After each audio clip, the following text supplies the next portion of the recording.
Hello everybody, Elena and Luna here. So Luna is here for a visit with Phoenix, Mr. Nico, and we just want to take a minute to trying to get this down to five, just to have a 5-minute discussion about spay neuter and current recommendations and guidelines. What I'm seeing come through more often now from our family's veterinarians, and things that I want you to consider because I feel that the vets are not having the practical discussion with you. They're making their recommendations, but they're not also sitting down and having the what does that mean for everyday life if we do this? What does that look like really? And so I just want to try to keep this under 5 minutes and make it quick. So what I'll start with is this, and this is the AAHA current guidelines on spay neuter recommendations for small breeds that are under 45 pounds full grown. So I'm going to read this to you here quickly. AAHA is the American Animal Hospital Association. It is a veterinary organization that develops clinical guidelines and is the only organization that accredits veterinary practices in the United States and Canada. For small breed dogs expected to be under 45 pounds, as adults, AAHA recommends neutering males at about 6 months of age and spaying females before the first heat cycle, typically around 5 to 6 months. This guidance reflects both medical and practical considerations. In small females, waiting can allow an early first heat to occur, which increases the chance of an unplanned litter and adds the day-to-day management of bleeding, confinement, and separation from intact males. And I will actually add that that includes even neutered males, guys. In small males, delaying neuter can prolong hormone-driven behavior such as roaming, urine marking, and conflict with other males. AAHA also notes that in toy breeds, timely scheduling may allow spay or neuter to be combined with retained baby tooth removal under one anesthetic event, which can be a practical advantage for many families.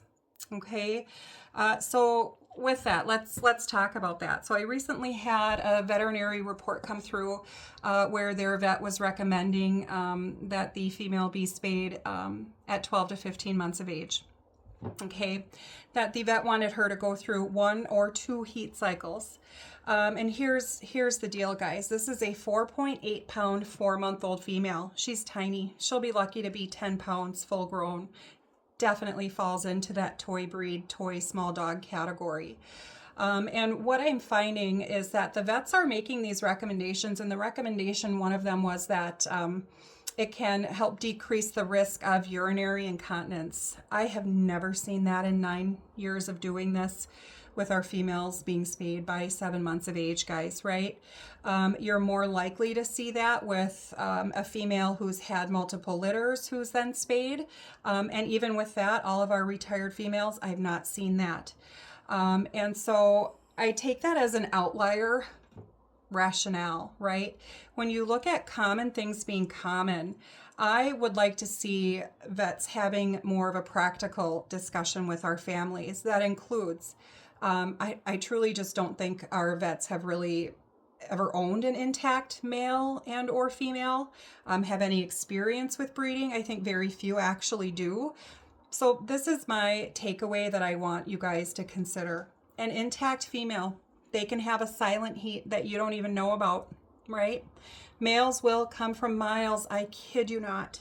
They will come from miles. They will dig under their fence, climb over it, run out the door. We recently had an intact past male pup, ran out the front door and was hit by a car and killed.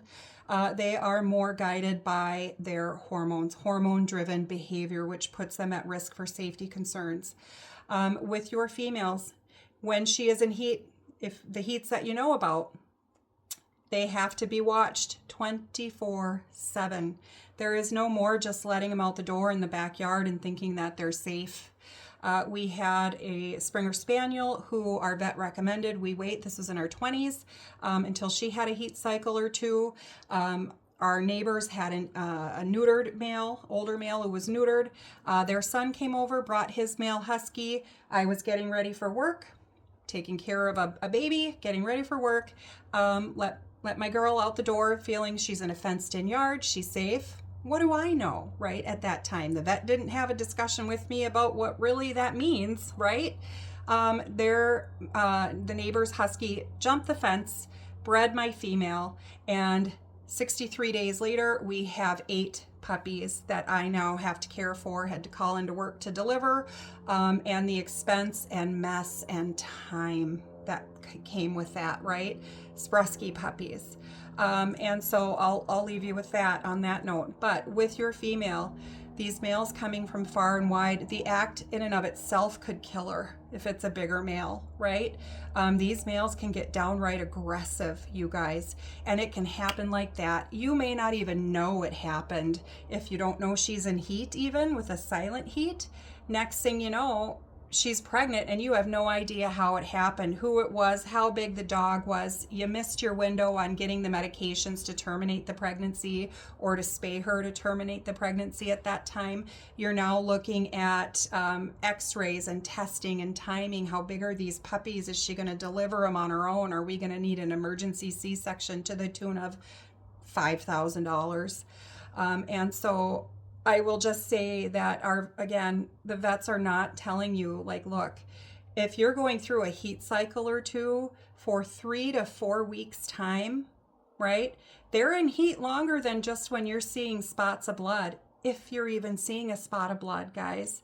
And on the other note, you could also have a female who does bleed more heavily, and you could have spotting on your carpeting, your couch, your bed, your everywhere. And so, that's a practical concern. But 3 to 4 weeks, round the clock watching. If you have small kids, young kids, teenagers coming and going, friends in and out as well, active, normal family lifestyles, she also too will be led to want to get out.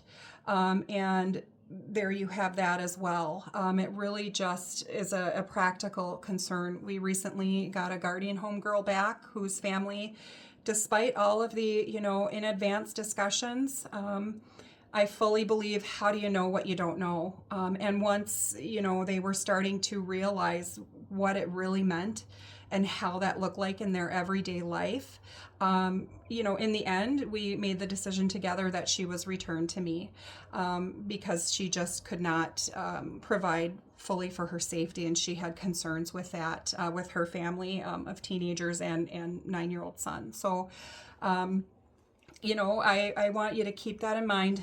Again, I'll stop there and move on to the males. With the males, they will start marking potentially, especially the smaller ones. They're sneaky, but you will find, little marking of territories, a little piddle here on this chair leg, little piddle there on the end table, back of the recliner, bottom of the bed, you name it, bottom of the couch.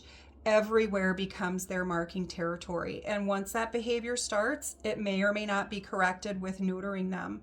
And so I, again, encourage you to keep that in mind. These are not large bone breed dogs, guys. They are not dogs that need to have 12, 15 months, 24 months. And so, again, balance maybe with what your veterinarian has recommended with what works for you in your everyday life. Your male will want to take off. He will smell a female from miles away. On that note, your vet also doesn't have your signed contract, right? They don't have to answer for that.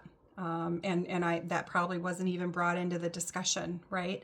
And if that is brought, I think, forth to the vet in an open and honest way, like, look, I've got this contract that says if this, or this happens, I'm on the hook for this. And I believe this breeder will take me on the hook, right? And that then opens the discussion of, what does that mean for your lifestyle? Well, then let's really talk about this, right? Is that something you want to risk? These are the practical ramifications, and you having an intact male or female, what it means that you will have to do, changes you will have to make, and how your daily lives will have to revolve around this dog's intact reproductive system. On that note, there are options that you could do if you're really leaning that way with what your vet's saying, a heat cycle or two, 12 to 15 months. Well, then there's an ovary sparing spay. They take the uterus, they leave the ovaries. Your female still has her ovaries. That's another discussion to have. And then for males, the option would be a vasectomy. And so that is another consideration that you can make as well.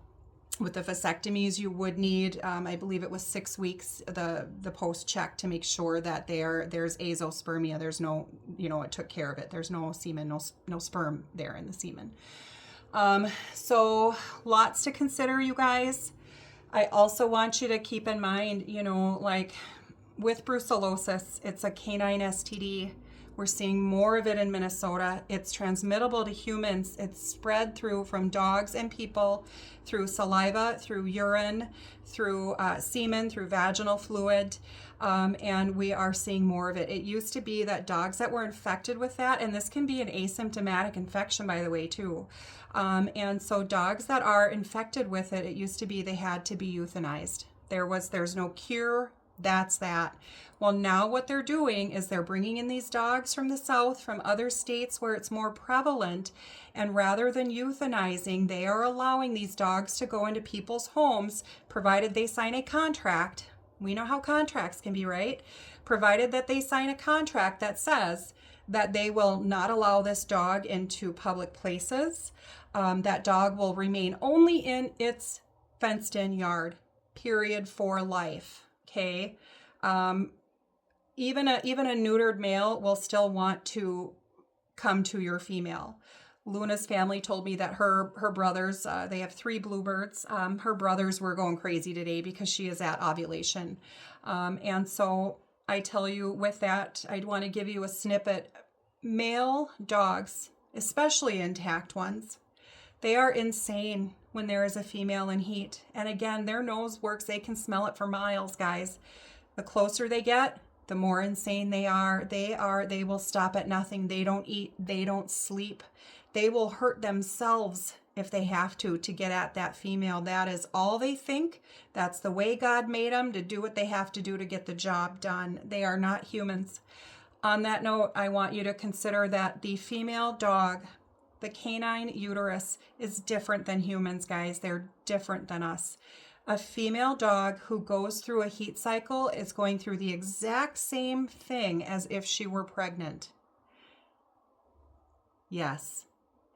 Her uterus is bathed in progesterone. Progesterone makes that uterus a place where bacteria is more likely to grow, because it's making the uterus a place that will accept the sperm and the semen and accept the implantation of the embryo with the outside genetics. So because of that, allowing your female to go through a heat cycle or two, when they're not bred, they are at risk for pyometra, which is a uterine infection. It happened to us. Our Robin, she was around 1.5 years old. She was not bred. She got pyo. It took off in 24 hours. She was septic. It nearly killed her. Okay? Thousands of dollars and an emergency surgery later, guys. And we no longer see that that vet that practiced repro medicine. And some of you who've been with us a while know that story. It was very traumatic. But this is where, how do you know what you don't know, right? But pyo is a risk by going through heat cycles where they're not bred. And so keep that in mind as well. There's a reason why I have the guidelines that I do. And I am seriously considering, with what I'm seeing more common now. Sure, we allow for veterinary rationale, but I'm seeing stuff that really it's not making sense on a practical, day-to-day, everyday family life level, right? What's most important for me is the safety of our dogs that we create to be well-loved pets. I want our dogs to be safe. I want them to be sound. The reasoning that I'm seeing from vets is really, when you consider it in the big scheme of things, it's truly kind of an outlier to what the real common things being common are. And common things being common are dogs' hormones and what they're led by when they're intact and what can happen from that. The financial risk to it, not only with vet bills, but contractually, the everyday lifestyle, the risk to your pet's health, up to and including death, right? So I really want you to consider that. Reach out to me with any questions. Yeah, so I hope I gave you some food for thought. Please do your research, guys. These are small breeds, right? I wish you all well. In 15 minutes, I tried to keep it under 5. It's crazy. My last video was 20. Gosh, well, here's Miss Luna. Yeah. She's napping. Yeah. She's like, yeah, I was up and at it for the first video, Mom, but now, I'm good on this one. So temporary mom, right? I'm like her birth mom. Anyway, guys, take it easy. Have a great day. Call me anytime. Text me. Reach out. Take good care. Bye-bye.